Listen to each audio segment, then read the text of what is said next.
Welcome back to PAX Predictions.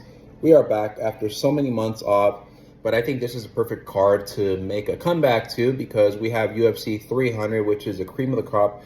This fight is absolutely stacked from A to Z, from head to toe. I'm talking about starting from the prelims all the way to the main event, and we are here for it.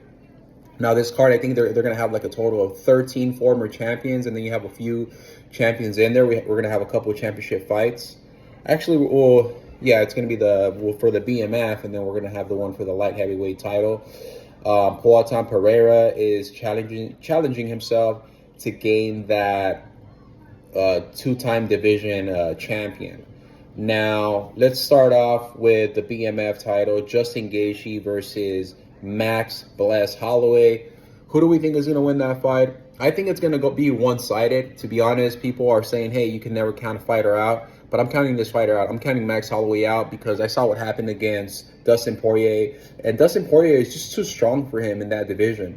I don't think Max Holloway is a 155er. You know, there are some fighters, as they get older, they gain natural weight and they become stronger with time.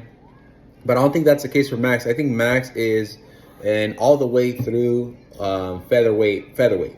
And you know, it's not even a levels thing, it's just more of a power thing. I think levels they're at the same level, but if you have the two guys at the same level, just one of them is bigger and stronger, who do you think is going to win?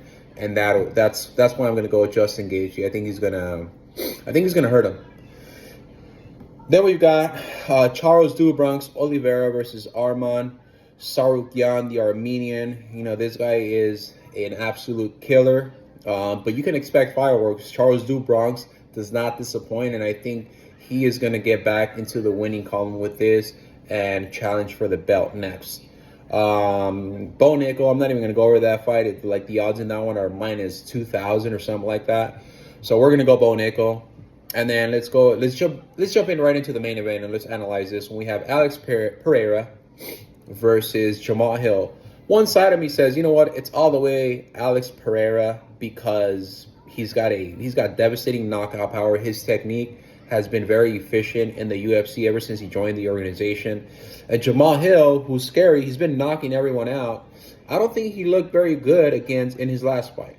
I don't think he was very exciting. I don't think he was, he didn't convince me against a 42, 43-year-old Glover Teixeira. In fact, Glover Teixeira almost had him. And the other thing that we have to point out is he's coming back from an injury, from an Achilles injury. He tore his Achilles, so we don't know how he's going to look after that. Well, I know how he looks. He looked great in the weigh-ins because usually he has that muffin top. You know, he's a little bit heavy in the midsection. He looked really good physically, but how is he going to perform in the octagon later today? So I'm not sure. I think I'm still leaning towards Alex Pereira. But the other side of me is asking, well, Alex Pereira has been knocked out by 185-pound Izzy. But Izzy on his best day could beat anyone. And I don't care if you're 205 or 185. I think Izzy in his best days, he can beat anyone. And he was very motivated to beat Alex Pereira for obvious reasons. So we're going to go Alex Poatan Pereira. He will become two-division world champion in the UFC. So those are my predictions. Follow us for more. I'm going to try to drop one in the next couple weeks, whether it's a UFC fight night or the next big pay-per-view. But let's go.